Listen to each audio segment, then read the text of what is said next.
5वें एपिसोड में हम व्यूअर्स रोवन को जूलियन के डेन में देखते हैं, मतलब उसकी जो अपनी वर्ल्ड है उसके अंदर देखते हैं, जहां जूलियन रोवन से कोई भी बात नहीं कर रहा था। इनफैक्ट जूलियन तो काफी बूढ़ा और कमजोर लग रहा था और रोवन के किसी बात का जवाब भी नहीं दे रहा था। उस रूम में रोवन को एक फ्लैग जैसा कुछ दिखता है और यहाँ रोवन सोचती है कि जूलियन तो बूढ़ा हो गया है तो उससे कुछ भी पूछने का कोई फायदा नहीं, और इसीलिए वो मोयरा को आवाज लगाती है कि ठीक है मुझे बाहर खींच लो। अब मोयरा भी वैसा ही करती है, देन रोवन बाहर भी आ जाती है। लेकिन दोस्तों हम व्यूअर्स देखते हैं कि जूलियन के डेन के अंदर भी एक रोवन रह ही गई थी। जी हाँ दोस्तों, इसका मतलब यह था कि रोवन काइंड ऑफ दो पार्ट में स्प्लिट हो गई, जहां एक पार्ट जूलियन के डेन में रह गई और एक पार्ट बाहर निकल पाई। बेसिकली रोवन के इंटेलिजेंस वाला जो पार्ट था वो जूलियन के डेन में ही है, वहीं इमोशंस वाली जो रोवन थी वो बाहर निकल गई। इसके परिणाम अनुसार बाहर वाली रोवन काफी इमोशनल दिख रही थी, वहीं अंदर वाली काफी स्मार्ट थी विथ नो इमोशंस। अब आप व्यूअर्स पूछ सकते हैं कि आखिर ऐसा क्यों हुआ? क्योंकि रोवन बाहर जाते वक्त जूलियन की परमिशन नहीं ली थी, और जैसा कि मैंने आपको पिछली वीडियो में बताया था कि जूलियन के डेन में आने के कुछ रूल्स हैं, और उनमें से एक बहुत बड़ा रूल ये है कि जब भी कोई अंदर आता है तो वो अपनी मर्जी से आता है, लेकिन बाहर उसे जूलियन से पूछ के ही जाना होता है। यानी अंदर वाली रोवन के पास अब बस आधा पौन घंटे हैं जिसमें वो बाहर निकल जाए, वरना रियल वर्ल्ड में रोवन की मौत हो जाएगी। मतलब ये जो रोवन दो पार्ट में स्प्लिट हुई है, इन्हें कनेक्ट होना ही पड़ेगा, वो भी बाहर जाके, वरना रोवन खत्म हो जाएगी। रोवन जूलियन को अक्यूज करती है कि उसने उसको ट्रिक करा है, लेकिन जूलियन कहता है कि तुम सारे रूल्स पता करके नहीं आई थी, इसलिए ऐसा हुआ। और हाँ, तब तक जूलियन भी अपने असली रूप में ट्रांसफॉर्म हो चुका था। जी हाँ, वही कनिंग वाला जूलियन रूप में।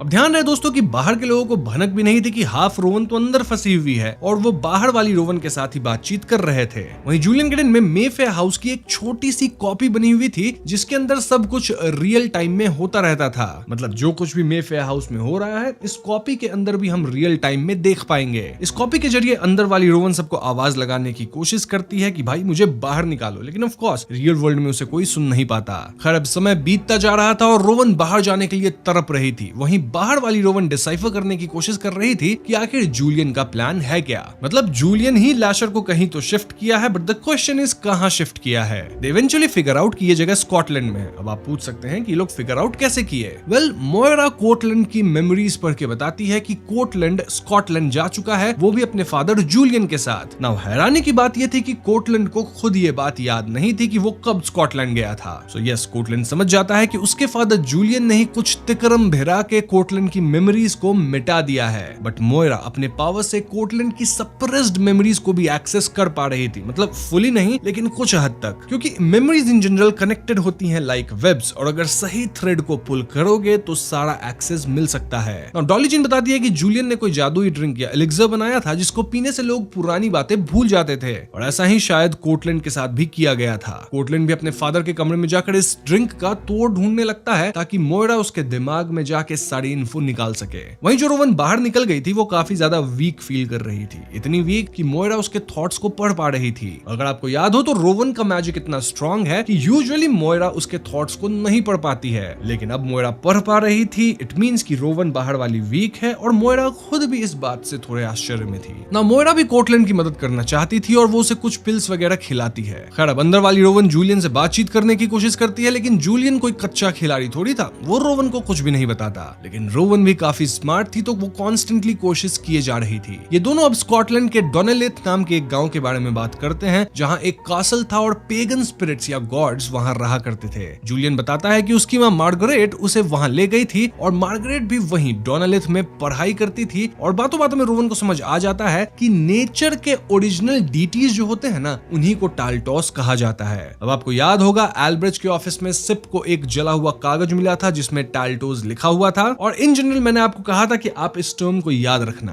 तो हाँ, रोवन यहाँ दिमाग लगा के ये बात निकाल लेती है कि जूलियन एल्ब्रिज के जरिए लैशर को स्कॉटलैंड के डोनेलेथ के आसपास ही कहीं ले गया है, और जूलियन ने ही अपनी मां मार्गरेट के डायरी के पेजेस फाड़े थे जहां उन्होंने टाल्टोस के बारे में लिखा था, क्योंकि जूलियन किसी और को स्कॉटलैंड के बारे में या फिर टाल्टोस के बारे में नहीं बताना चाहता था। अब दोस्तों अगर आप टाल्टोस को लेकर स्टिल कंफ्यूज्ड हो रहे हैं तो मैं एक बार क्लियरली बता दूं कि नेचर के जो गॉड्स होते हैं ना, मतलब जो नेचर को नर्चर करते हैं, उनमें अलग अलग तरह की पावर्स होती है, उन्हें ही टाल्टोस कहा जाता है। But the question here is कि टाल्टोस कौन है? वेल ये हमें आगे पता चल ही जाएगा। एनीवेज, तो अब बाहर वाली रोवन के लाइफ में एक और मुसीबत तब आती है जब उससे मिलने लार्क आता है और जूलियन बाहर से दरवाजा खोल देता है, जिससे लार्क डायरेक्टली मैंशन के अंदर आता है। लार्क रोवन से अकेले में कुछ बातचीत करता है, जहां लार्क उसे न्यूज देता है कि उसके और लैशर के डीएनए में एक समानता है, जहां दोनों के ही डीएनए में या ब्लड में 4 एक्स्ट्रा क्रोमोसोम्स हैं। जी हाँ दोस्तों, अगर आपको याद हो तो लार्क रोवन का डीएनए टेस्ट करने में लग गया था और रिजल्ट यही था कि रोवन और लैशर के सैंपल्स मेल खा रहे थे। इससे लार्क बहुत ज्यादा कंफ्यूज हो जाता है और रोवन से कहता है कि वो उसे अपनी सच्चाई बता दे। रोवन भी अब उसके सवालों से तंग आ जाती है और उसे सब कुछ बताने का डिसाइड करती है, क्योंकि ऑफ कोर्स ये इमोशनल वाली रोवन है। लेकिन उससे पहले इमोशनल रोवन भी थोड़ा दिमाग लगा लेती है। मतलब वो डॉली जीन से जाके कहती है कि आप मेरे लिए जूलियन का एलेक्सा बनाओ ताकि वो ये ड्रिंक लार्क को पिला देगी। कब पिलाएगी? लार्क को सच्चाई बताने के बाद, यानी कि लार्क सब कुछ सुन के भूल जाएगा। तो हाँ, अब रोवन लार्क से कहती है कि वो एक विच है और उसने लैशर को जन्म दिया है। इनफैक्ट रोवन में जो लोगों की बीमारी पकड़ने का एक अनोखा गुण है ना, वो भी बहुत हद तक इसीलिए है क्योंकि वो एक मेफेयर विच है। लार्क अब सारी बातें समझने की कोशिश करता है और रोवन उसे अपनी एबिलिटीज का एक एग्जाम्पल भी दिखाती है। खैर, अब मोइरा कोर्टलैंड का माइंड पढ़ने की कोशिश करती है जिससे इन्हें डोनालिथ का एड्रेस मिल सके, क्योंकि डोनालिथ एक ऐसी जगह है जो आज के पॉलिटिकल मैप में एग्जिस्ट नहीं करती। मतलब उस जगह को रीनेम कर दिया गया होगा and we do not know कि नया नाम क्या है। उसकी मेमोरी से कुछ चीजों को एक्सेस करके मोइरा और कोर्टलैंड पता लगाते हैं कि कोर्टलैंड ना सिर्फ स्कॉटलैंड गया था बल्कि वहां उसका एक बड़ा भाई भी है जिसका नाम है इयन। जी हाँ दोस्तों, जूलियन की एक फैमिली स्कॉटलैंड में भी थी जहां उसका एक बेटा इयन रहता था और इयन कोर्टलैंड जैसा नहीं था। मतलब इयन काफी क्रूर किस्म का आदमी था और इन जनरल काफी स्ट्रॉन्ग था। जूलियन के इशारे पे इयन किसी भी इंसान या जानवर को खत्म कर सकता था और क्योंकि कोर्टलैंड मासूम सा था और इतना टफ नहीं था तो जूलियन कोर्टलैंड को उतना वैल्यू नहीं करता था जितना वो इयन को मानता था। बाय द वे, कोर्टलैंड को खुद ये सारी बातें याद नहीं थी, ना ही उसे ये याद था कि उसका एक भाई भी है। लेकिन धीरे धीरे उसकी मेमोरीज आ रही थी with the help of Moira and some medicines. वहीं लार्क की बात की जाए तो वो लैशर के किडनैपिंग के बारे में सुनता है और उस पर विश्वास भी करता है। लार्क और रोवन कंफर्टेबल भी हो जाते हैं क्योंकि बाहर वाली रोवन फुली इमोशंस थी, तो वो काइंड ऑफ लार्क को एक्सप्रेस भी कर देती है कि वो अब भी उससे प्यार करती है। लार्क भी अब रोवन की मदद करना चाहता था और इसलिए वो रोवन से लैशर का डीएनए मांगता है जिससे वो उसको एम्पलीफाई कर देगा और रोवन शायद उसी को यूज करके पावरफुल हो जाएगी। पावरफुल होने के बाद वो जोजो और डैफ्नी को थ्रॉल से बाहर निकाल सकेगी। रोवन के पास लैशर का एक दांत था जिसकी मदद से वो सेल्स को एम्पलीफाई कर सकते थे, लेकिन क्योंकि रोवन का इंटेलेक्ट उसके साथ नहीं था तो वो कोई भी काम प्रिसाइजली नहीं कर पाती। इसी दौरान लार्क के हाथ में कट लग जाता है, लेकिन स्टिचेस लगाने के बजाय लार्क उससे कहता है कि अगर वो इस प्रक्रिया में कामयाब हो गया तो रोवन ही उसे हील कर पाएगी अपने पावर से। बट हाँ, ये प्रक्रिया काइंड ऑफ काम नहीं करती और ऐसे में रोवन उस चोट को हील नहीं कर पाती। इंस्टेड वो मैनुअली स्टिचेस वगैरह लगा के उसे ठीक करती है। खैर, अब डॉली जीन ने भी एलिक्सर बना लिया था और वो रोवन को बताती है कि इस पोशन को पीने के बाद लार्क आज की बातें तो भूलेगा ही, साथ ही वो रोवन से जुड़ी सारी मेमोरीज भी भूल जाएगा। बेसिकली ये एलिक्सर काम ऐसे करता था कि इसमें नाम लिख के डालना होगा और जिसका नाम लिखा जाएगा सामने वाला इंसान उस नाम के आदमी को ही भूल जाएगा। ऑफ कोर्स लार्क के एलिक्सर में रोवन का नाम होगा और ऐसे में वो रोवन को ही भूल जाएगा कंप्लीटली। तो ये सुनकर रोवन परेशान हो जाती है क्योंकि वो कभी नहीं चाहती थी कि लार्क उसे भूल जाए। खैर, अब जैसे ही लार्क ड्रिंक को पीने जाता है तो इमोशनल रोवन उसके कप को फेंक देती है। जी हाँ दोस्तों, रोवन डिसाइड्स कि लार्क उसके साथ ही रहेगा और लार्क भी कहता है कि वो हर तरह से रोवन की मदद करेगा।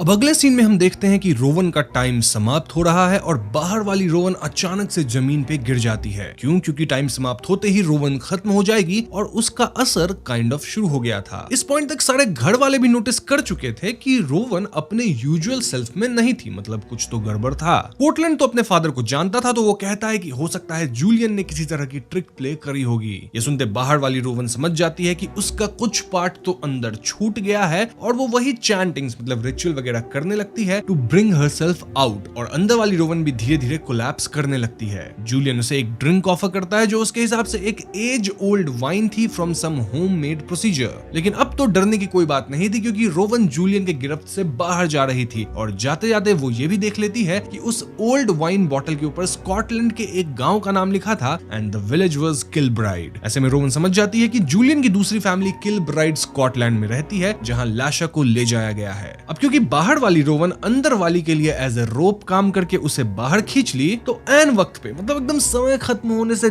जस्ट पहले अंदर वाली रोवन सही सलामत ग्रामोफोन से बाहर निकल पाती है, यानी Rowan was finally complete and saved. वहीं दूसरी तरफ किल ब्राइड में हम एल्ब्रेच को लाशा के साथ देखते हैं और बात बिल्कुल सच थी कि लाशा इयान के पास ही था। लाशा को एक कमरे में कैद करके रखा गया था, लेकिन वो रोवन के पास वापस जाना चाहता था। वहीं इयान एल्ब्रेच को शुक्रिया कहता है लाशा को यहाँ तक सही सलामत लाने के लिए, लेकिन अगले ही पल इयान एल्ब्रेच को समाप्त कर देता है। जी हाँ दोस्तों, जैसे ही एल्ब्रेच का काम हुआ उसे इयान जिंदा नहीं छोड़ा, एंड दिस शोज कि इयान कितना खतरनाक है। एल्ब्रेच जो कि टेलेमास्का तक को धोखा दे दिया था to partner with Julian and his son Ian, उसे खुद ही इस पॉइंट पे धोखा मिल चुका था। इनफैक्ट उसकी तो जिंदगी ही चली गई। और हाँ, यहाँ सारे लोग लैशर को एशलर कह के पुकार रहे थे, and if you look closely तो लैशर वर्ड से एल को बीच में डाल दिया जाए तो एशलर बन जाता है। खैर, अब किल ब्राइड के बारे में पता लगते ही रोवन, मोयरा, कोर्टलैंड और लार्क किल ब्राइड की ओर निकल पड़ते हैं, जहां वो शिप से स्कॉटलैंड तक आते हैं, लेकिन उसके आगे एक कार से किल ब्राइड की लोकेशन ढूंढने लगते हैं। अब लोकेशन कैसे ढूंढ रहे थे? वेल, रोवन काइंड ऑफ लैशर को लोकेट कर रही थी विथ हर हैंड्स, क्योंकि लैशर के नजदीक होते रोवन को पावर्स फील होने लगती है, मतलब वो उस डायरेक्शन में अपने आप जाएगी। उसी दौरान इनकी कार का टायर पंचर हो जाता है और सभी लोग अब पैदल ही मदद ढूंढने लगते हैं। ये सारे किल ब्राइड के रास्ते पे चलने लगते हैं और सामने ही उन्हें एक टाउन दिखता है जहां किसी तरह की सेलिब्रेशन चल रही थी। मतलब सारे लोग कलरफुल ड्रेस पहने हुए थे, मास्क पहने हुए थे, उत्सव मना रहे थे, नाच रहे थे, गा रहे थे। तभी मोयरा और रोवन को सामने एल्ब्रेच जैसा कोई दिखता है और वो उसके पीछे पीछे जाते हैं। उसी दौरान मोयरा किसी और रेड हुडी वाले आदमी के पीछे जाती है और वो एक बार में पहुंच जाती है। नाउ लार्क लोकल से पूछ के बताता है कि यहाँ जो फेस्टिवल मन रही है ना, इसे माइकलमस फेस्टिवल कहा जाता है, जो आर्च एंजल माइकल के ऑनर में मनाई जाती है।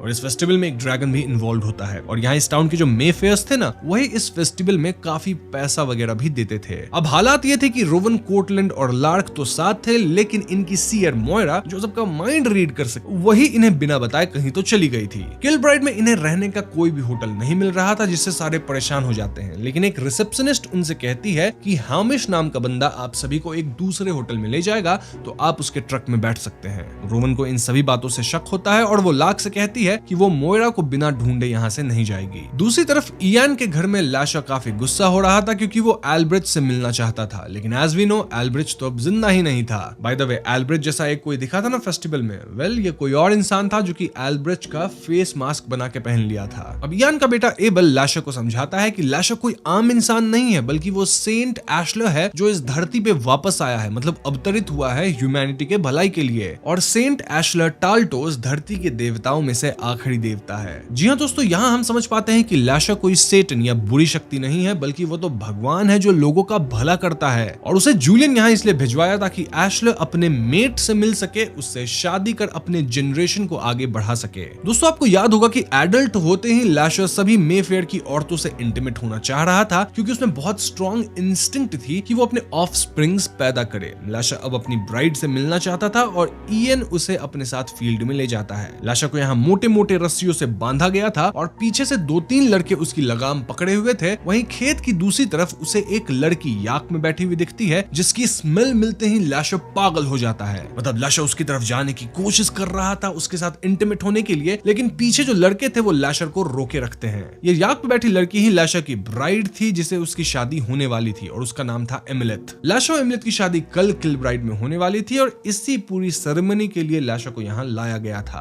अब अगर हम सिप की बात करें तो उसे एम्स्टरडैम लाया गया था उसके ट्रायल के लिए इन फ्रंट ऑफ टेलेमास्का ऑफिशियल्स। यहाँ दोस्तों एक इंटरेस्टिंग बात पता चलती है, जहाँ हम डैनियल मोलॉय के बारे में सुनते हैं, जिन्होंने वैम्पायर्स पे बुक लिखी थी। अगर आपने मेरी interview with the vampire series की एक्सप्लेनेशन देखी है तो आपको पता होगा कि डैनियल मोलॉय एक जर्नलिस्ट एंड राइटर है जो लुई पॉन डुलैक वैम्पायर से एक इंटरव्यू करा था और उसी के बारे में उसने एक किताब भी छापी थी। ये काफी बढ़िया रेफरेंस था, क्योंकि दोनों ही सीरीज के राइटर एन राइस थी, जिनके इमॉर्टल यूनिवर्स में ये कहानियां बनाई गई हैं। तो हाँ, कहानी यहाँ ओवरलैप या कनेक्टेड तो नहीं है, लेकिन दोनों में एक चीज कॉमन है जो है टेलेमास्का, एंड रेफरेंसेज यहाँ वहाँ छिड़की गई है। खैर, अब सिप की बात करें तो उसे अनामिका नाम की लेडी रिसीव करती है और वो तुरंत ही कुछ फील कर सिप से कह देती है कि सिप का ट्रायल हो चुका है और टेलेमास्का जानते हैं कि सिप बेकसूर है, उसे एल्ब्रेच के प्लान के बारे में कुछ नहीं पता था। इस सीन को देखकर ऐसा प्रतीत होता है कि अनामिका किसी भी इंसान के ट्रू मोटिव्स को समझ पाती थी, फील कर सकती थी, तभी तो वो सिप के ट्रायल को कंडक्ट कर ली। अब अनामिका यहाँ सिप से कुछ मदद मांगती है, लेकिन सिप अब तक तंग आ चुका था और वो अनामिका से डायरेक्टली कह देता है कि मैं आप लोगों की मदद तभी करूंगा जब मुझे न्यू ऑर्लिन्स के टेलेमास्का का ब्रांच का हेड बनाया जाएगा। बेसिकली सिप यहाँ ऑर्डर्स फॉलो करते करते थक चुका था और देखा जाए तो ऑर्डर्स फॉलो करके भी सिप को तो धोखा ही मिला था। So it was time for Cip कि अब वो कंट्रोल अपने हाथ में ले।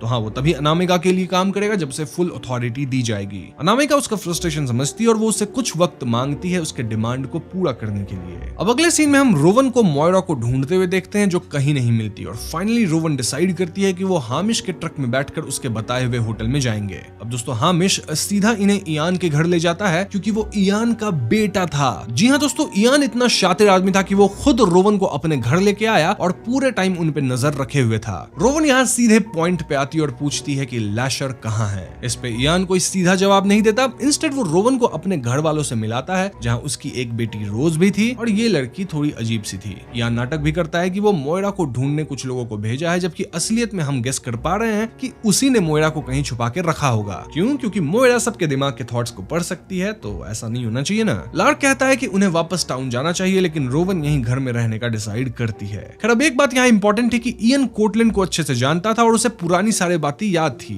लेकिन कोर्टलैंड सब भूल चुका था। इयन के पास भी एक ग्रामोफोन था विच इज नेसेसरी, तो आप इस पॉइंट को याद रखना। अब हम देखते हैं कि इयन कोर्टलैंड के साथ बड़े विनम्रता से पेश आता है। इयन कोर्टलैंड से झूठ भी कहता है कि एल्ब्रिच वापस एम्स्टरडम चला गया है, जबकि हम तो जानते हैं कि एल्ब्रिच अब इस दुनिया से ही चला गया है। इयन कोर्टलैंड को बताता है कि वो इस बात से बहुत जेलस था कि उसके पिता जूलियन इयन को यहाँ दूर स्कॉटलैंड में रखे, जबकि जूलियन खुद न्यू ऑर्लिन्स में कोर्टलैंड के साथ रहते थे। इयन अपने डैड को हर पल मिस किया करता था। इनफैक्ट देखा जाए तो यहाँ स्कॉटलैंड में ये लोग बहुत ही नॉर्मल वे में रह रहे थे, लेकिन कोर्टलैंड तो एकदम रईस जैसा रहता था। रईस था भी। दोनों ब्रदर्स के बीच और भी कुछ बातें होती है, but they are not that important. वहीं दूसरी तरफ रोवन एक बच्ची बॉनी से मिलती है जो उसे सेंट एशलर के बारे में बताती है, और तब जाके रोवन को पता चलता है कि इयन की फैमिली लैशर और इमिलिथ की शादी करवा रहे हैं। तभी रोवन के सामने इयन आ जाता है जो उसे टाल्टोस के बारे में थोड़ी बहुत चीजें बताता है। बेसिकली वो बता रहा था कि कैसे लैशर भी उन्हीं टाल्टोस में से एक है। रोवन कहती है कि उसे कोई फर्क नहीं पड़ता किसी भी वेडिंग से, वो बस यहाँ लैशर का थोड़ा सा खून लेने आई है जिसकी मदद से रोवन अपने पावर्स को बढ़ा लेगी, देन जोजो और डैफ्नी को थ्राल से वापस रियलिटी में ले आएगी। इयान रोवन की बातों पे भरोसा नहीं करता और इंस्टेड कहता है कि रोवन लालची है और वो हमेशा से लैशर को अपने पास चाहती थी, बेसिकली उसे यूज करने के लिए, इसलिए वो ये सारे बहाने बना रही है। रोवन को अब गुस्सा आ जाता है और वो अपने पावर्स से इयन को इंटरनली चोट पहुंचाने लगती है, लेकिन यहाँ इयन नहीं बल्कि बॉनी हर्ट हो जाती है। जी हाँ दोस्तों, इयन बताता है कि इनकी पूरी फैमिली वेब्ड है, तो अगर किसी भी फैमिली मेंबर को रोवन हर्ट करेगी तो हर्ट सिर्फ बॉनी होगी। अब रोवन इससे शांत हो जाती है क्योंकि ऑफ कोर्स वो छोटी बच्ची को हर्ट थोड़ी ही करना चाहेगी,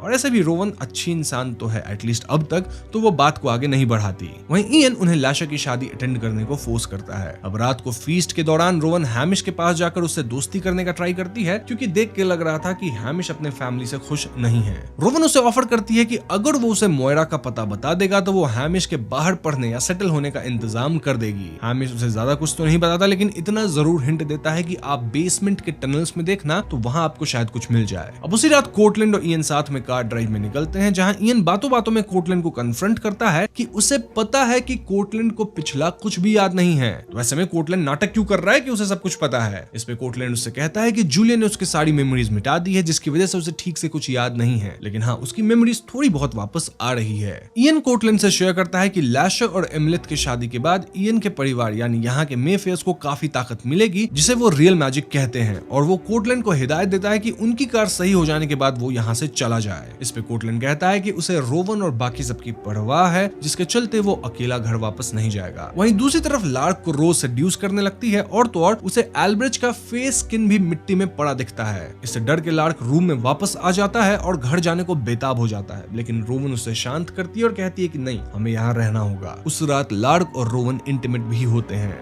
अब सीन शिफ्ट होकर लैशर पे फोकस करती है, जो इस बात से काफी दुखी थी कि उसकी शादी एमिलिथ से होने वाली थी। यू सी, प्रीवियसली लैशर जितनी भी औरतों के साथ इंटीमेट हुआ था वो सारी खत्म हो गई थी, और लैशर नहीं चाहता था कि एमिलिथ के साथ भी ऐसा ही हो। एबल उसे संभालता है और उनके बेसमेंट में ही एक चर्च में ले जाता है, जहां वो लैशर से कहता है कि लैशर डिस्ट्रक्शन का नहीं बल्कि क्रिएशन का गॉड है। एबल अब लैशर का थोड़ा सा ब्लड लेकर एक चट्टान यानी बड़े से पत्थर पे डालता है, जिसके चलते पत्थर से एक सुंदर सा पेड़ निकल आता है। लैशर ये देख बहुत खुश होता है और वो समझ जाता है कि वो कोई खराब नहीं बल्कि नेचर का एक अच्छा फोर्स है। उसी चर्च में बैठे लैशर को अपने पास्ट का काफी कुछ याद आ जाता है। हम समझ पाते हैं कि लैशर के ब्लड में काफी पावर है, जिससे मतलब पेड़ वेड़ उग जाते हैं। देन वो अपने ब्लड से इस पवित्र भूमि के सारे बच्चों को हील किया करता था इन द पास्ट। तो हाँ, अब फाइनली लैशर अपने असलियत को समझ चुका था और वो एमिलेथ के साथ शादी करने के लिए भी तैयार था। खैर अगले सीन में हम रोवन को आधी रात को उठ के कमरे से बाहर निकलते हुए देखते हैं, जो बेसमेंट में छानबीन करने लगती है। वहीं रोवन के रूम से जाते ही रोज लार्क के शरीर के साथ एक अजीब सा तंत्र मंत्र या मैजिक करती है और हम ये समझ पाते हैं कि ये लोग किसी तरह से लार्क को जरूर फंसा रहे हैं, मतलब कुछ रिचुअल हो रहा है। ऑल्दो इस रिचुअल का परिणाम क्या होगा वो तो हमें आगे पता चलेगा। वहीं रोवन के बेसमेंट के टनल में घुसते ही बाहर से हेमिश उसका एंट्रेंस बंद कर देता है। जी हाँ दोस्तों, हेमिश जिसे रोवन बेचारा और अकेला समझ रही थी, वो तो रोवन से एक कदम आगे था और वो रोवन को धोखा भी दे चुका था।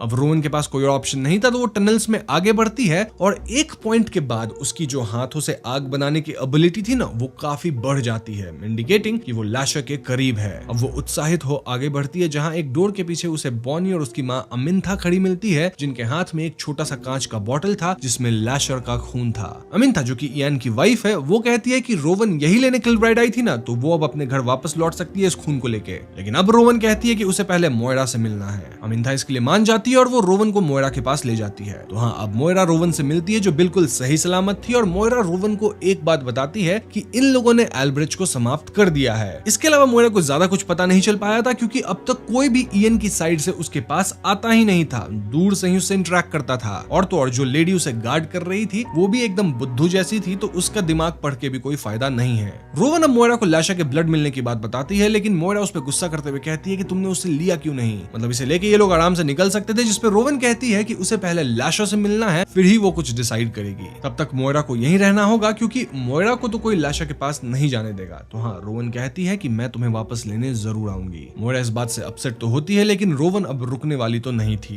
रोवन डायरेक्टली अमिंथा से पूछती है कि वो उसे लाशा का पता बताए, लेकिन अमिंथा नहीं मानती। इससे रोवन गुस्सा हो जाती है और अपने पावर से पूरे कॉरिडोर में तोड़फोड़ मचाने लगती है, जिसके चलते अमिंथा उसे बता देती है कि लाशर ऊपर वाले कमरे में है। रोवन उससे बस मिल सकती है और फाइनली रोवन अपने बेटे लाशर से मिलती है। लाशर रोवन को देख के बहुत खुश होता है, लेकिन जैसे ही रोवन लाशर से कहती है कि तुम मेरे साथ चलो, ये लोग तुम्हारे साथ बुरा करने वाले हैं, तो लाशर उसकी बात नहीं मानता। इनफैक्ट वो रोवन को पलट के जवाब देता है कि रोवन लाशर को अपने पास सेल्फिश रीजंस वगैरह से रखती है, क्योंकि ऑफ कोर्स रोवन लाशर के पास होती है तो उसकी पावर्स बढ़ जाती है। सो या लाशर जाने के लिए तैयार नहीं था। खैर अब अगर हम सिप की बात करें तो वो टेलामास्का के लाइब्रेरी में कुछ डैनियल मोलोई की interview with the vampire book की बातें कर रहा था और तभी वहां अनामिका कर उसे गुड न्यूज देती है कि वो अब न्यू ऑर्लिन्स टेलामास्का ब्रांच का हेड है। अब सिप भी अपना वादा निभाता है, यानी कि वो अब अनामिका की मदद करेगा। और यहाँ सिप को ये टास्क दिया जाता है कि उसे टाल्टोस के एक मृत शरीर को छू के उसकी पास्ट स्टोरी का पता लगाना था। बेसिकली 1500s के दौरान लास्ट टाल्टोस खत्म हुआ था और उसकी बॉडी को समहाउ टेलामास्का वाले रिकवर करके प्रिजर्व करके रखे थे। तो हाँ, इस बॉडी को टच करके सिप एक्चुअली में टाल्टोस के बारे में सब पता कर सकता था। सिप इस बॉडी को देखते ही कह देता है कि ये तो लैशर है और वो शॉक हो जाता है कि लैशर टाल्टोस कैसे है। अब आपको यहाँ डाउट हो सकता है कि लैशर की डेड बॉडी यहाँ कैसे पड़ी है। तो मैं आपको बता दूं कि मेफेयर्स के हिस्ट्री में तो लैशर कई बार पैदा हुआ और खत्म हुआ है, तो उन्हीं में से एक बॉडी टेलामास्का के हाथ लगी जिसके बारे में यहाँ बात हो रही है। सिप भी अब लैशर की बॉडी को छूता है और उसकी पास्ट स्टोरी देखता है और उसके थ्रू हम व्यूअर्स भी जान पाते हैं कि आखिर लैशर कौन है। तो बात है 1500 से पहले की, जहाँ एक क्वीन ने लैशर को जन्म दिया था, लेकिन कैच ये था कि बच्चा किंग का नहीं था। अब क्योंकि ये बच्चा लैशर था तो वो बहुत तेजी से बढ़ने लगा और क्वीन किंग को नहीं बता सकती थी, क्योंकि किंग तुरंत समझ जाता कि ये बच्चा उसका नहीं है। तो ऐसे में उसने खबर फैला दी कि बच्चा मृत पैदा हुआ। वहीं क्वीन की जो दासिया थी वो इस बच्चे को यानी लैशर को लेके उसके असली पिता के पास ले गई, जो एक विच था। सभी को यही लगता है कि लैशर किसी तरह का डीमन है, लेकिन एक्चुअली में वो एक एंजल था और टाल्टोस कहलाता था। लैशर के फादर ने ही उसका नाम एशलर रखा था और वो अपने बेटे एशलर को लेकर जंगल में आगे बढ़ने लगे। उसी जर्नी के दौरान लैशर बड़ा भी हो गया और उसे एक जगह खाली बंजर जमीन दिखती है जो लैशर के फादर का घर था। बेसिकली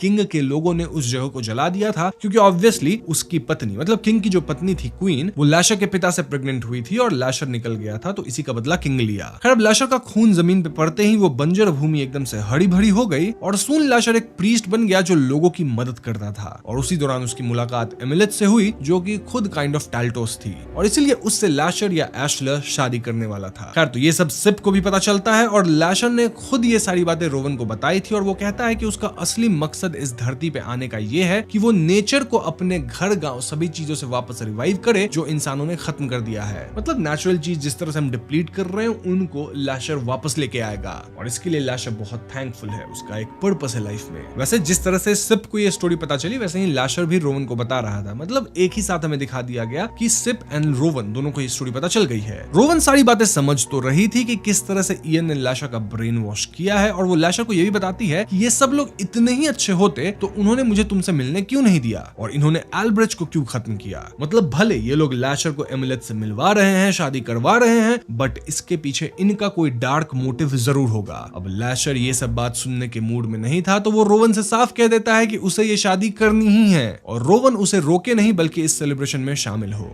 रोवन को क्लियरली पता चल रहा था कि लाशर एक बहुत ही पावरफुल टाल्टोस है और इसके पावर्स का इयन की फैमिली गलत इस्तेमाल करेगी। लेकिन लाशर तो एकदम शादी के मूड में था, उसे तो कुछ भी बुरा नहीं लग रहा था। ऐसे में अब रोवन क्या ही कहती, तो वो लाशर को और नहीं रोक पाती। दूसरी तरफ सिप भी ये सब चीज फील कर लिया था, सब कुछ समझ गया था, तो वो अनामिका से कहता है कि लाशर एक अच्छा फोर्स है और सिप को उस जगह पे जाना है जहां इस टाल्टोस की बॉडी मिली थी। अब अनामिका उसे किलब्राइड जाने को कहती है क्योंकि वहीं पे टाल्टोस की बॉडी रिकवर हुई थी, और सिप एजेंट पोलिना के साथ किलब्राइड के लिए निकल पड़ता है। तो अब मेफेयर्स फ्रॉम न्यू ऑर्लिन्स, देन मेफेयर्स जो कि किलब्राइड में रहते हैं स्कॉटलैंड में, एंड सिप एंड पोलिना सब कोई एक जगह एकत्रित हो रहे थे किलब्राइड में, यानी कि फाइनल शोडाउन होने वाला है। खैर आगे बिल्कुल ही एक अलग सीन दिखाया जाता है जहां इयन गुस्से में चिल्ला रहा था और कोर्टलैंड उससे पूछता है कि आखिर बात क्या है। इयन बताता है कि उनके फादर जूलियन ने शर्त रखी है कि वो सेलिब्रेशन में आना चाहते हैं, लेकिन उन्हें एक वेसल चाहिए और वो हैमिश को एज अ वेसल यूज करना चाहते हैं। ये सुन के कोर्टलैंड परेशान हो जाता है क्योंकि हैमिश काफी यंग है, और अगर जूलियन हैमिश को एज वेसल यूज करेंगे तो हैमिश हमेशा के लिए जूलियन की दुनिया में फंसा रहेगा और जूलियन उसके शरीर में होकर बाहर आ जाएंगे रियल वर्ल्ड में। ऑफ कोर्स ये सही बात नहीं थी, तो कोर्टलैंड एंड इयन जूलियन से बात करने ग्रामोफोन के अंदर चले जाते हैं, और यहाँ ये लोग भी ठीक वही प्रक्रिया यूज करते हैं जिससे रोवन भी अंदर गई थी। इनका रोप बना था हैमिश। तो अब कोर्टलैंड और इयन जूलियन से मिलते हैं, लेकिन यहाँ कहानी में एक बहुत बड़ा ट्विस्ट आता है। बेसिकली जूलियन एंड इयन मिलके ये चाल चले थे। जी हाँ दोस्तों, इन्होंने कोर्टलैंड को फंसा के जूलियन की दुनिया में बुला लिया था। देन जूलियन हैमिश की मदद से बाहर निकल पाते हैं जो कि एज अ रोप काम कर रहा था, एंड देन जूलियन किसकी शरीर में जाते हैं? कोर्टलैंड की। जी हाँ दोस्तों, यानी कि असली कोर्टलैंड तो जूलियन के डेन में ही फंस गया, वहीं जूलियन अब कोर्टलैंड के शरीर में है और इयन भी बाहर निकल गया अपने शरीर में। तो हाँ, अब जो बाहर कोर्टलैंड के रूप में हमें दिखेगा वो एक्चुअली में कोर्टलैंड नहीं बल्कि जूलियन था। तो कोर्टलैंड रूपी जूलियन और इयन की बात से हमें पता चलता है कि ये लोग वेडिंग के बाद कोई तो बड़ी चीज करने वाले हैं। इसका रोवन को भी कोई अंदाजा नहीं है। वैसे आगे वीडियो में स्क्रीन पे जब भी कोर्टलैंड आएगा तो उसे मैं जूलियन बोल के ही संबोधित करूंगा क्योंकि वो जूलियन ही है। खैर अगले सीन में हम लार्क को सही सलामत देखते हैं, जिसे कुछ हुआ तो नहीं था, बस उसके पिलो पे एक ब्लड स्टेन का मार्क था। मतलब रिचुअल तो लार्क के साथ किया गया है, लेकिन रिचुअल का इफेक्ट क्या है वो आपको बहुत जल्द अब पता चलेगा। तो अब सारे लोग वेडिंग के लिए ड्रेस होकर फंक्शन में पहुंचते हैं और रोवन भी लाशा से मिलने आती है जो लास्ट टाइम के लिए उसे रोकने का ट्राई करती है, लेकिन ऑफ कोर्स लाशा थोड़ी रुकने वाला था। वेडिंग में सारे लोग आते हैं और लार्क भी आता है, जिससे एक रोवन थोड़ा रिलैक्स होती है। अब वेडिंग के दौरान हम लाशा और एमिलेट दोनों को रोप से बंधा हुआ देखते हैं, और प्रीस्ट के वाउज वगैरह बोलने के बाद दोनों के रोप्स को कट कर दिया जाता है, मतलब इन दोनों को रिलीज कर दिया गया, जिसके चलते दोनों भाग के एक दूसरे के पास आते हैं और हॉल के बीचों बीच एक कर्टन के शील्ड के पीछे इंटिमेट होते हैं। इस मोमेंट में सारे मेफेयर्स खुशी से झूम उठते हैं, लेकिन रोवन चिंतित थी लाशा के लिए, तो वो इस सबको रोकने दौड़ती है। लेकिन ऐन वक्त पे इयन अपने हाथ में कट लगाते हुए कहता है कि अगर तुमने कोई भी बाधा डालने की कोशिश करी तो कट मैं लगाऊंगा, लेकिन दर्द लार्क को होगा। जी हाँ दोस्तों, हम देख पाते हैं कि इयन के हाथ में कट करने पे लार्क को चोट आ गई थी, और इससे ये प्रूव होता है कि रात को लार्क पे जो प्रक्रिया हुई थी ना, वो किसी तरह की बाइंडिंग प्रक्रिया थी, जिसके चलते इवन के साथ लार्क बाइंड हो गया है। तो अगर रोवन इयन को चोट पहुंचाती है, इन जनरल इयन को कुछ होता है, तो उसे तो कुछ नहीं होगा, लार्क ही फंसेगा। वहीं दूसरी तरफ सिप और पोलिना किलब्राइड पहुंच चुके थे और वो उस जगह को चेक करते हैं जहां से उन्हें लाशा की शरीर मिली थी। तभी एक ऑफिसर उन्हें स्पॉट कर लेता है, और ऑफिसर को बेवकूफ बनाने के लिए Cip and Polina husband wife tourist होने का नाटक करते हैं, लेकिन ऑफिसर खुद चालाक था और वो इन्हें पकड़ लेता है। दूसरी तरफ हम लाशा और एमिलेट को अब अपने कमरे में देखते हैं, जहां दोनों आपस में बातें वगैरह कर रहे थे। हम समझ पाते हैं कि लाशा और एमिलेट इंटीमेट हो चुके हैं। इनफैक्ट सेम डे ही एमिलेट प्रेग्नेंट भी हो चुकी थी, और उसी दिन लाशा और एमिलेट अपने बच्चों को भी जन्म देने वाले थे। ऑफ कोर्स ये लोग टाल्टोस हैं, तो इनकी शक्ति ही कुछ अलग है। ये दोनों प्लान्स बनाते हैं, लाइक कि जब इनके बच्चे थोड़े बड़े हो जाएंगे तो ये रोम चले जाएंगे, और लाशर यहाँ ये भी कहता है कि वो रोवन के पास वापस जाएगा। वहीं दूसरी तरफ जूलियन, जो ऑब्वियसली कोर्टलैंड के भेष में घूम रहा था, वो रोवन को ट्रिक कर लेता है, क्योंकि रोवन को लग रहा था ये कोर्टलैंड है, एंड देन उसे एक ड्रिंक पिला देता है जिससे रोवन अनकॉन्शियस हो जाती है। उसी दौरान एमिलेथ का भी वाटर ब्रेक हो जाता है और वो अपने बच्चों को जन्म देने ही वाली होती है। अब रोवन तो बेहोश हो चुकी थी, वो लाशा के बच्चों को देख नहीं पाती और उसे एक जेल जैसी जगह में डाल दिया जाता है। अब उसी जेल में पुलिस ऑफिसर ने सिप और पोलिना को भी कैद करके रखा था और रोवन को जेल में देखते ही ये दोनों उसको हील करने जाते हैं। नाउ गार्ड तो इन्हें इनके सेल से निकालता नहीं, तो पोलिना और सिप अपनी पावर्स का इस्तेमाल करके गार्ड को अपनी बात मनवाते हैं, मतलब काइंड ऑफ गार्ड को अपने वश में लेते हैं। देन ये दोनों अपने सेल से निकलकर रोवन को हील करके जगाते हैं और वो तीनों अब साथ मिलके बाहर जाना चाहते थे, मतलब देखने के लिए कि लाशा के साथ क्या हो रहा है, बिकॉज दे वर श्योर कि लाशा के साथ कुछ तो बुरा होगा। पोलिना भी तब तक अपने टेलामास्का के ग्रुप को यहाँ बुला चुकी थी और वो कभी भी यहाँ पहुंचते ही होंगे। अब रोवन को सिप की मेमोरीज देखने वाली पावर से ये पता लग गया था कि जूलियन उसे लेकर जंगल की तरफ जाएगा और सारे उसी तरफ भागते हैं। In case you are getting confuse, तो सिप जब लाश को छुआ था पुराने टाल्टोस की, तो उसे वहां तक दिखा था कि ये जंगल में गया था एंड देन वहां समाप्त हो गया था। कैसे, ये सिप को भी नहीं पता। खैर अब इयन के घर में एमिलेथ एक के बाद एक बच्चों को जन्म देती ही जा रही थी। वहीं बाहर मैदान में फीस्ट की तैयारी हुई थी जहां जूलियन और इयन आपस में बातचीत करते हैं। इयन रोवन को बिल्कुल पसंद नहीं करता था, जिसके चलते वो उसे खत्म कर देना चाहता था, लेकिन जूलियन उसे ऐसा नहीं करने देता। ये सारे अब लाशा से कहते हैं कि इन्हें एक प्रक्रिया करनी है लाशा के साथ, जिसके लिए सभी जंगल में एकत्रित होंगे और लाशा को भी वहीं जाना होगा। बेसिकली जूलियन यहाँ लाशा से मनवा लेता है कि ये लोग एक सेरेमनी रख रहे हैं जहाँ पे टाल्टोस को ये लोग हेल करेंगे और लाशा को भी नील करके हेल टाल्टोस करना होगा। तो जैसे ही लाशा जंगल में जाता है, हेल टाल्टोस करने लगता है, नील वगैरह करता है, तो पीछे से इयन आकर लाशा का गला ही चीर देता है। जी हाँ दोस्तों, ये लोग लाशा के खून को एक बोल में कलेक्ट करने लग जाते हैं और इस पॉइंट पे हम भी उसको स्कॉटलैंड वाले मेफेयर्स का असली मकसद पता चलने लग जाता है। आई मीन सब कुछ मैं आपको बताऊंगा ही कि मकसद क्या है, बट अब तक एक बात तो क्लियर हो गई थी कि जूलियन, इयन, इनकी स्कॉटलैंड वाली फैमिली लाशा की पावर्स का फायदा उठाने के लिए उसे पाले, देन मौका मिलते ही खत्म कर दिए। इन्होंने सबसे पहले लाशा को खत्म कर उसके ब्लड को कलेक्ट करा और उसे जंगल में छोड़ फीस्ट की तरफ बढ़ गए। दूसरी तरफ मोइरा अपने केयर टेकर या गार्ड को ट्रिक करके उसे क्लोजेट में बंद कर देती है और एक मेड का ड्रेस पहनकर बाहर निकल जाती है। कोई उसे पहचान नहीं पाता और वो घूम घूम कर सभी के थॉट्स को रीड करने लगती है। अब एमिलेथ के कमरे में जाकर उसे पता लगता है कि उसने 8 बच्चों को जन्म दिया है और ये सारे बच्चे बड़ी तेजी से बड़े हो रहे थे। मेड्स इन बच्चों का ख्याल रख रही थी और सभी के माइंड में बस नून के फीस्ट की ही बातें चल रही थी। मोइरा एक मेड से पूछती भी है कि फीस्ट में हम ऐसा क्या खास खाएंगे जिसके लिए सब इतने एक्साइटेड है, जिसपे वो मेड उसे डांटते हुए चुप करा देती है। फिर मोइरा बाहर निकलती है तो वो देखती है कि लाशा के सारे बच्चों को फीस्ट रूम में ले जाया जा रहा है। वहीं बाहर इयान बैठकर अपने नाइफ्स को शार्प कर रहा था। तो बस मोइरा को समझते देर नहीं लगती कि मेफेयर की जो पूरी फैमिली थी ना स्कॉटलैंड वाली,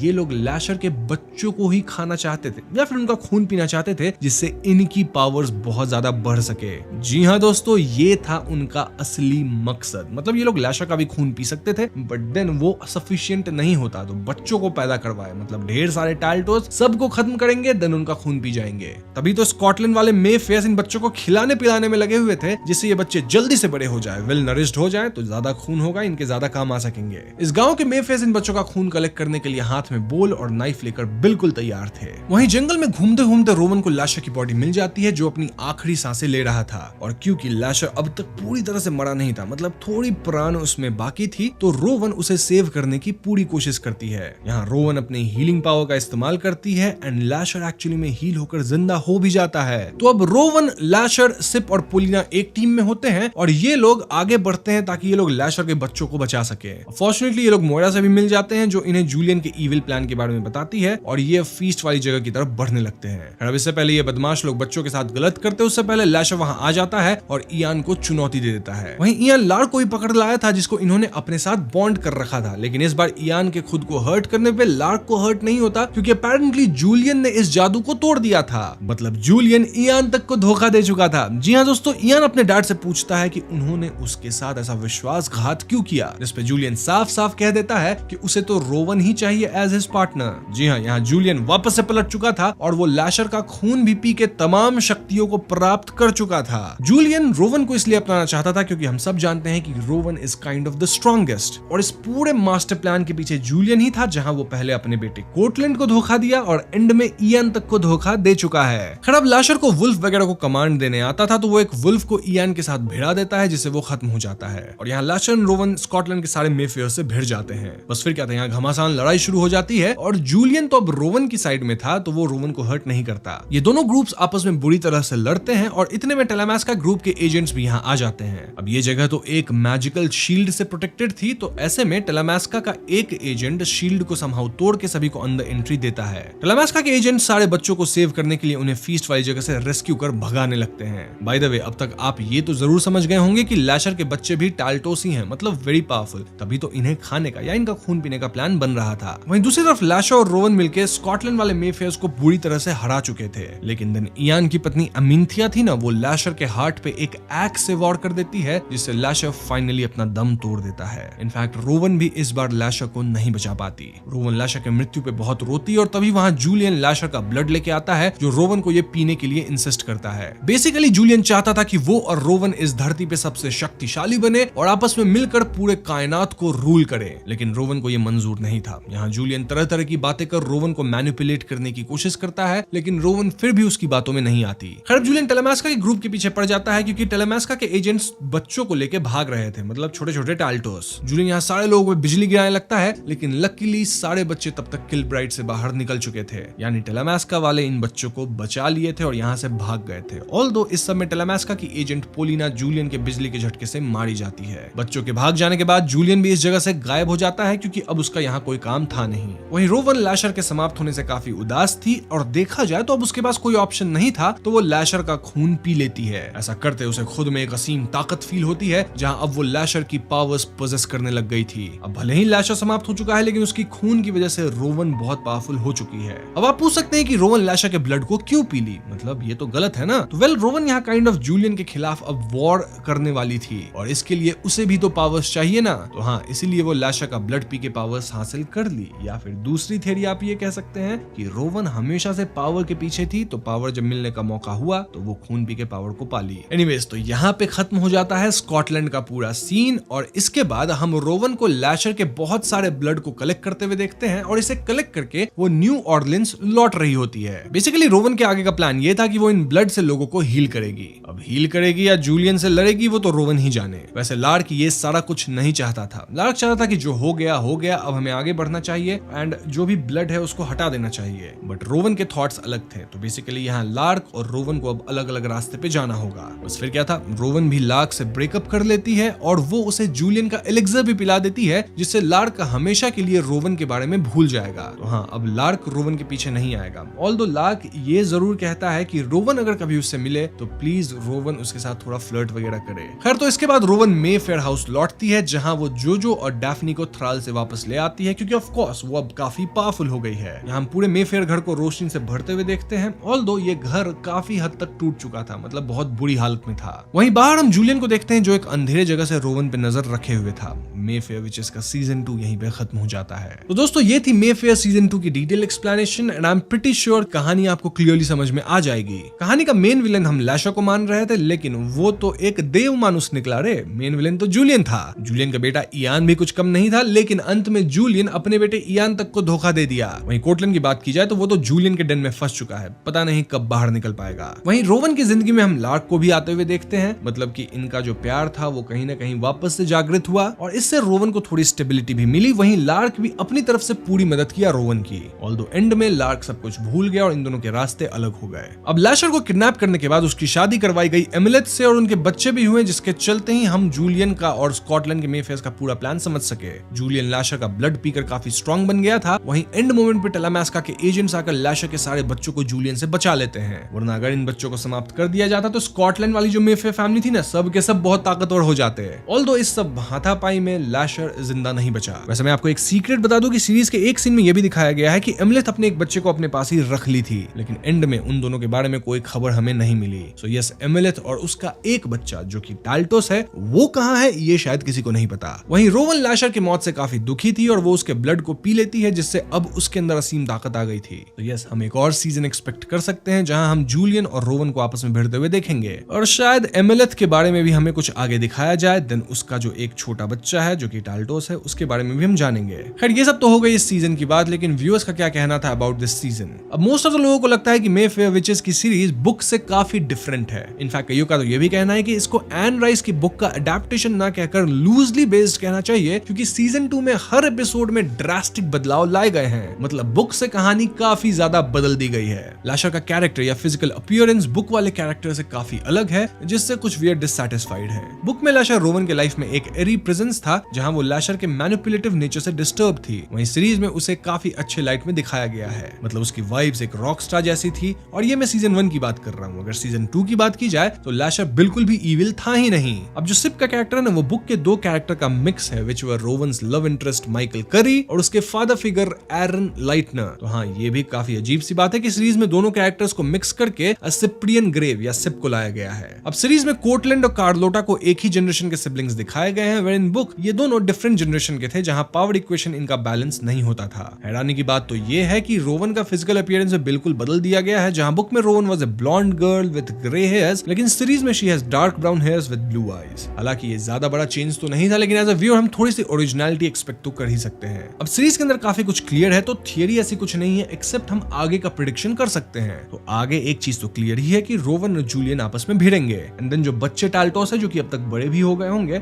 उनके पीछे जूलियन जरूर जाएगा। वैसे एक थियरी ये भी कहती है कि Rowan will be the final villain, और ऐसा शायद हो सकता है क्योंकि हम हमेशा से रोवन को थोड़ा पावर हंग्री तो देखे ही हैं। एंड सीजन 1 में हमें जो विलन लग रहा था वो तो सीधा गॉड निकल गया, वो भी अच्छा वाला, जिसे जूलियन मैनिपुलेट कर रहा था। So you see, Mayfair witches के अंदर कब कौन सा कैरेक्टर विलन बन जाए और कौन हीरो, ये कहा नहीं जा सकता। ऑल्दो जूलियन तो हीरो नहीं ही हो सकता क्योंकि वो बड़े बड़े कांड कर रहा था, इनफैक्ट बच्चों को समाप्त करने के मूड में था to get the powers.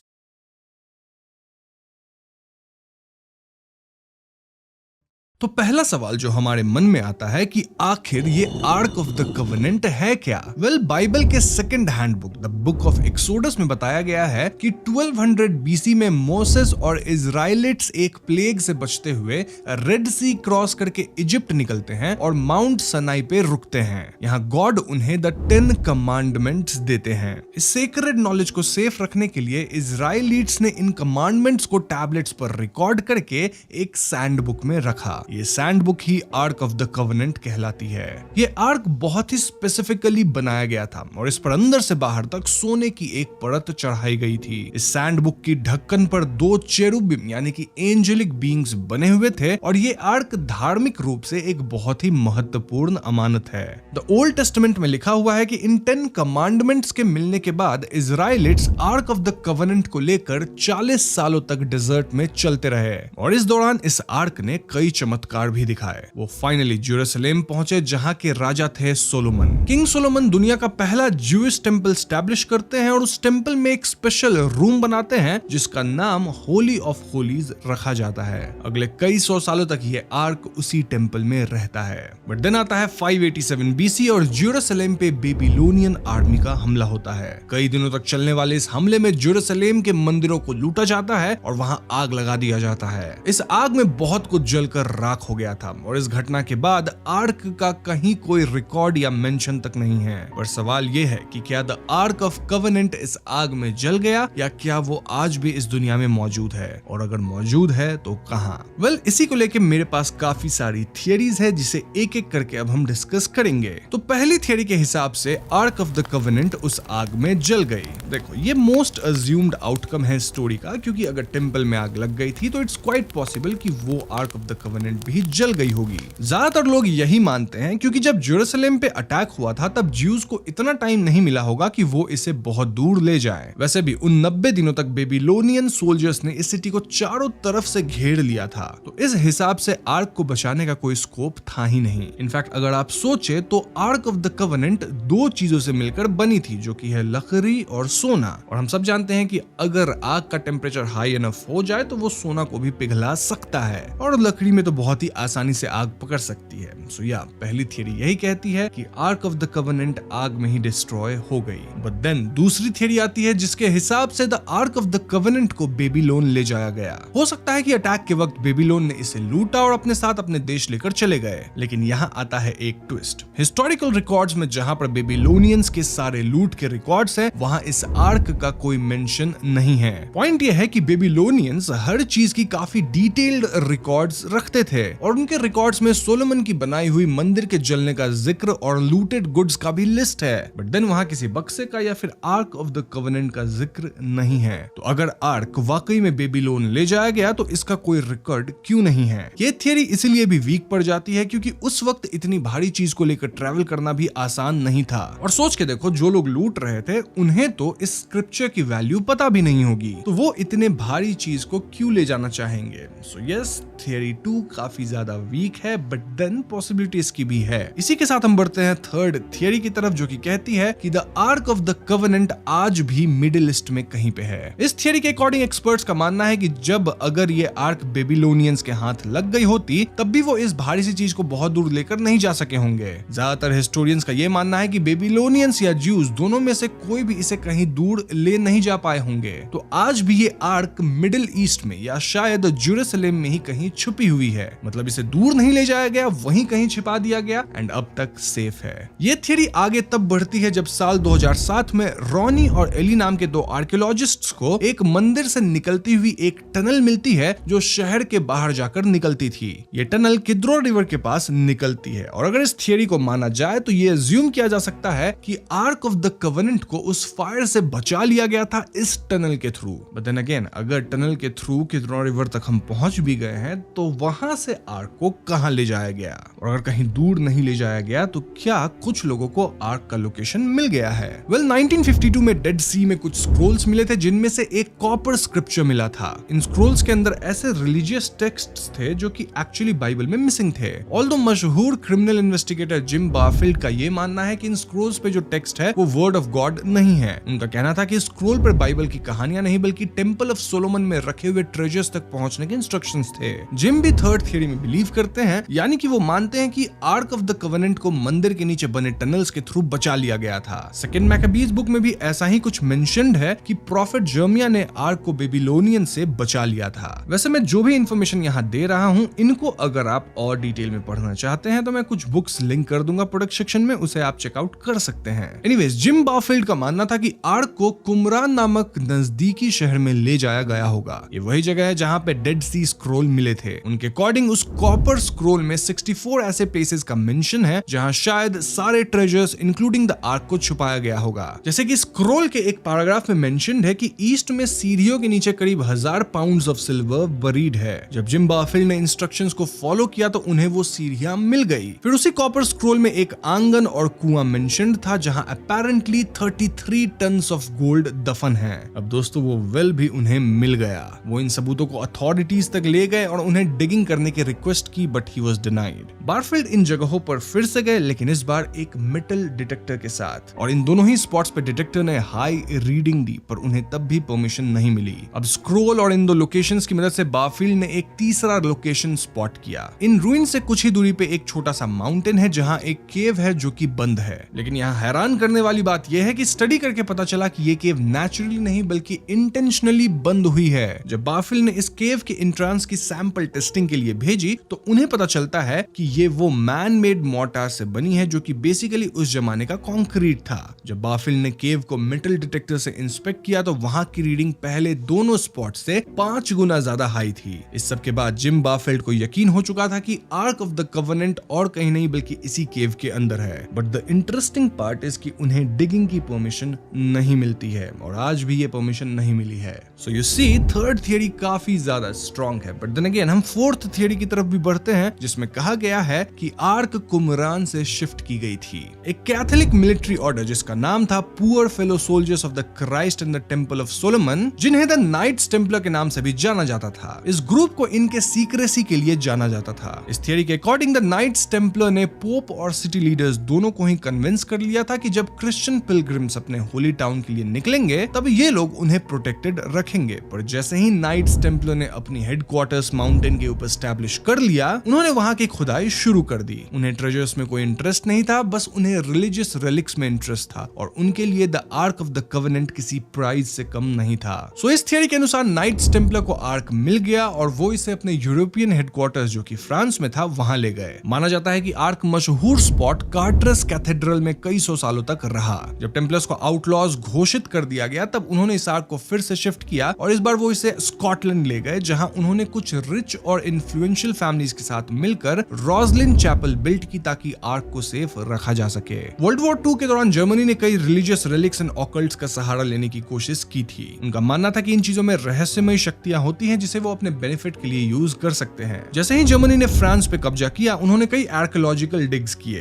Basically जहां भी उन्हें शक था कि आर्क हो सकता है, इंक्लूडिंग द कैथीड्रल, उन लोगों ने उस जगह पे खुदाई की। रूमर्स के अकॉर्डिंग इसकी खबर लगते ही तब के US president Franklin D Roosevelt cult ने रोजलिन चैपल में रखे आर्क को शिफ्ट कर लिया। वो इन चीजों को अमेरिका ले आए जहां ये सुरक्षित रह सके। तो हाँ, आर्क स्कॉटलैंड से ओक आइलैंड शिफ्ट हो गई। So this is the fourth theory, but then again मैं आपको याद दिला दूं कि ये सब सिर्फ थियरीज है, इसमें कितनी सच्चाई है ये किसी को नहीं पता। इसी के साथ हम पांचवी और आखिरी थियरी की तरफ बढ़ते हैं, जो कि सवाल करती है कि क्या ये आर्क ऑफ द कवेनेंट फिलहाल इथियोपिया में है। देखो, इस थियरी के अकॉर्डिंग इथियोपिया और यमन पहले एक किंगडम था, द एक्सुमाइट किंगडम, जिसकी महारानी थी क्वीन ऑफ शीबा। माना जाता है कि Queen of Sheba King Solomon की बनाई हुई जूइश टेंपल की चर्चा सुनकर उनसे मिलने जेरूसलम पहुंची थी। एक इथियोपियन टेक्स्ट द केब्रा नगास्त के अकॉर्डिंग क्वीन शीबा सिर्फ किंग सोलोमन से मिलने नहीं गई थी, बल्कि इन दोनों का एक बेटा भी था जिसका नाम मेनेलिक था। कहानी के अकॉर्डिंग मेनेलिक एक बार जेरूसलम अपने पिता से मिलने गया था, जो वो और उसके दोस्त मिलकर ओरिजिनल आर्क को एक डुप्लीकेट आर्क से रिप्लेस कर देते हैं, जिसके बाद original Ark of the Covenant Ethiopia में आ गया। इथियोपियन ऑर्थोडॉक्स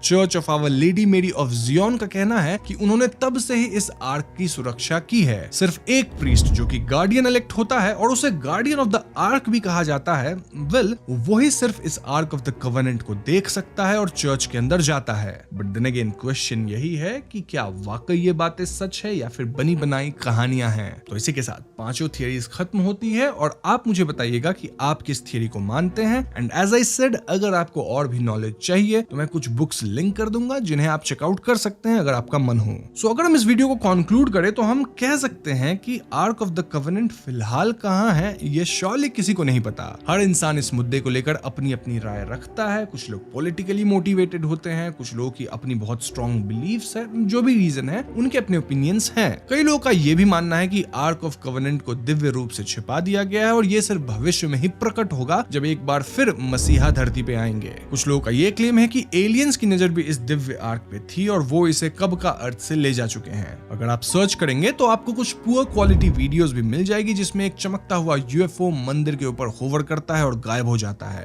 पर यूएफओ स्पॉटिंग वीडियोस इंटरनेट पे एक कॉमन ऑकरेंस बन चुका है और कौन सी वीडियो सही है कौन सी गलत, इसके बारे में हम कह नहीं सकते। द पॉइंट इज कि सच की गारंटी कोई नहीं ले सकता और आर्क से जुड़ी कई कहानियां हैं। वैसे मैंने आपको 5 बहुत ही अच्छी वाली थियरीज बताई है।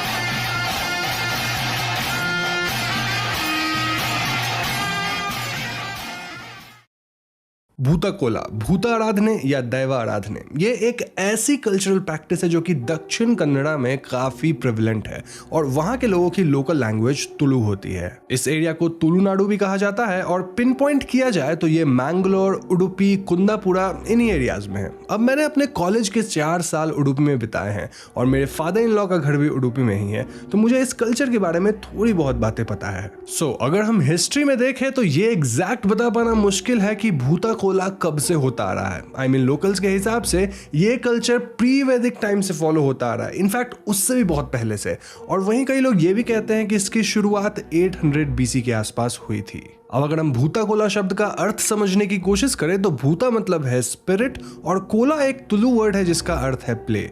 कोस्टल रीजन के लोग अलग अलग स्पिरिट्स यानी दैवा में मानते हैं और वो हर साल इनकी आराधना करते हैं। ये जो आराधना करने की सेरेमनी है उसे ही भूता कोला कहा जाता है। लोग मानते हैं कि दैवा उनके परिवार की रक्षा करते हैं और उन्हें हर आने वाले मुसीबत से बचाते हैं। लेकिन अगर दैवा को रिस्पेक्ट नहीं दिया गया तो वो क्रोधित भी हो सकते हैं।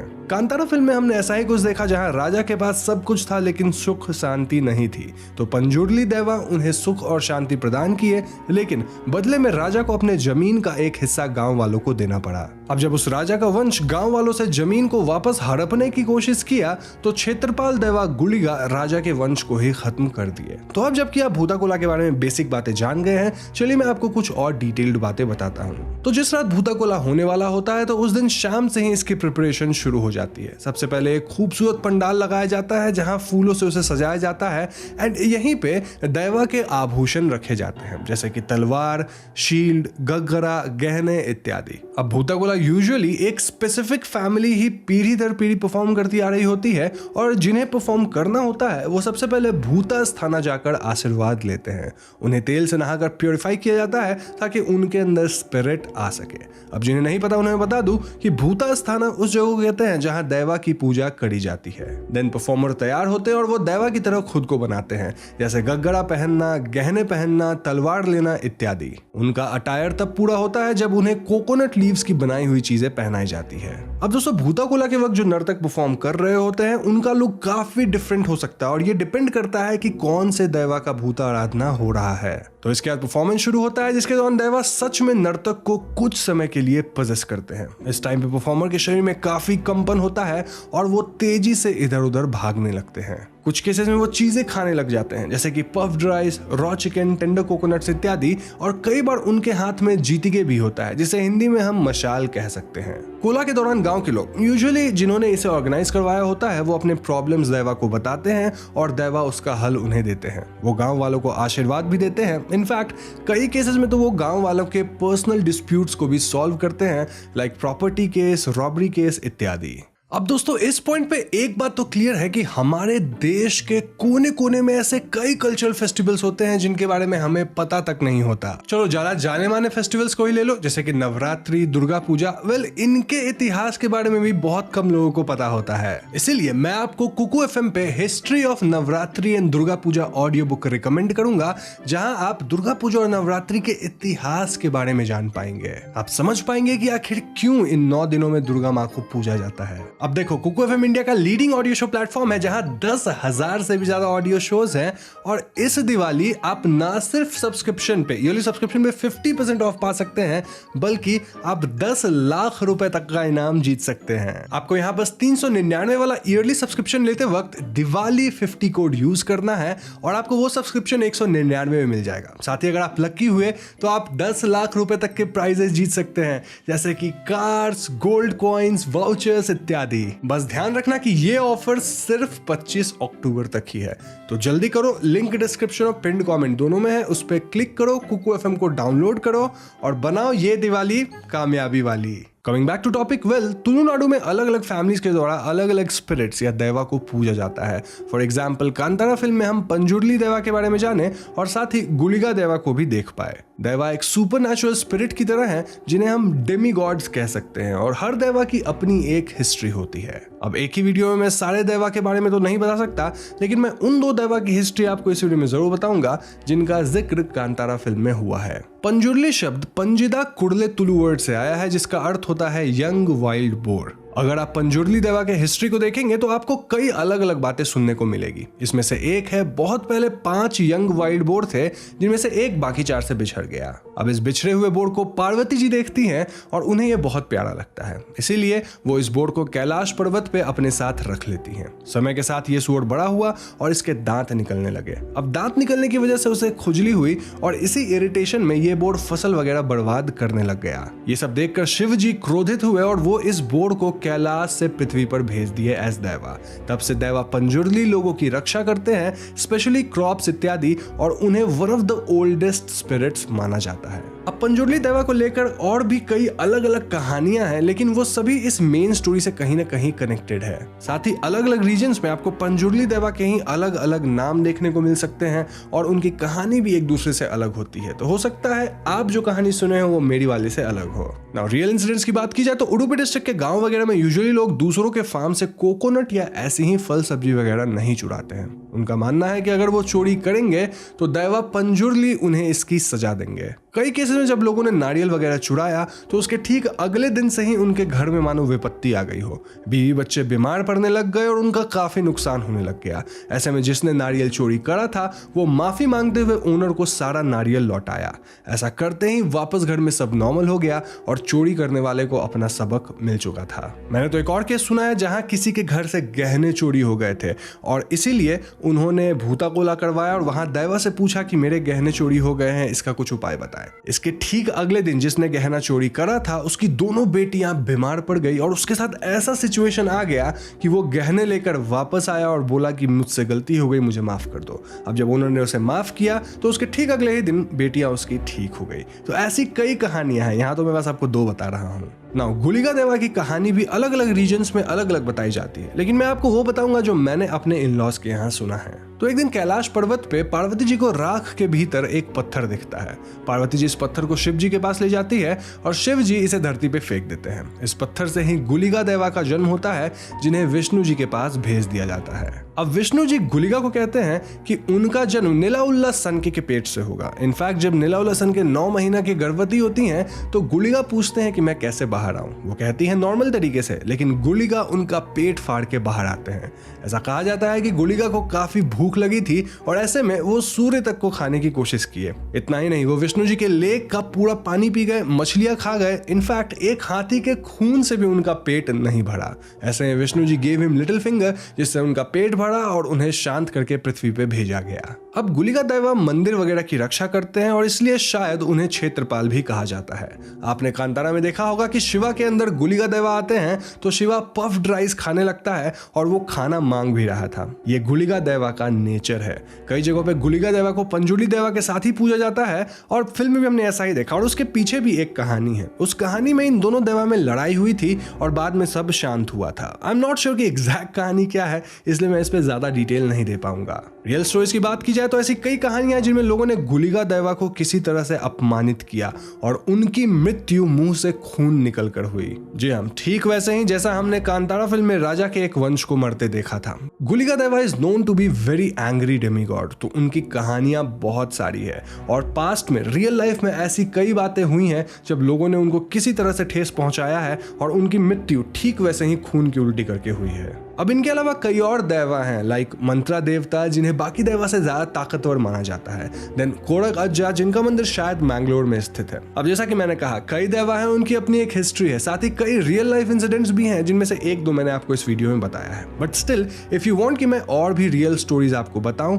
साथ ही मैं और भी देवा की कहानी आप तक पहुंचाऊं, तो वेल इस वीडियो पे आप कम से कम 50 के लाइक्स पूरा कीजिए ताकि मुझे पता चल सके कि आप ये सब जानने में इंटरेस्टेड हैं। अब जो भी इन्फॉर्मेशन मैंने आपको दिया है वो मैं अपने नॉलेज के हिसाब से बता रहा हूं, तो अगर इसमें कुछ गलती है या फिर आपको बताई गई कहानी मेरे से अलग तो मुझे कमेंट्स में जरूर करेक्ट कीजिए। उम्मीद करता हूं आपको ये वीडियो इन्फॉर्मेटिव लगी हो और ऐसा है तो वीडियो को लाइक और शेयर जरूर कीजिएगा। अगर आपके मन में कोई सवाल है तो उसे कमेंट्स में पूछिए।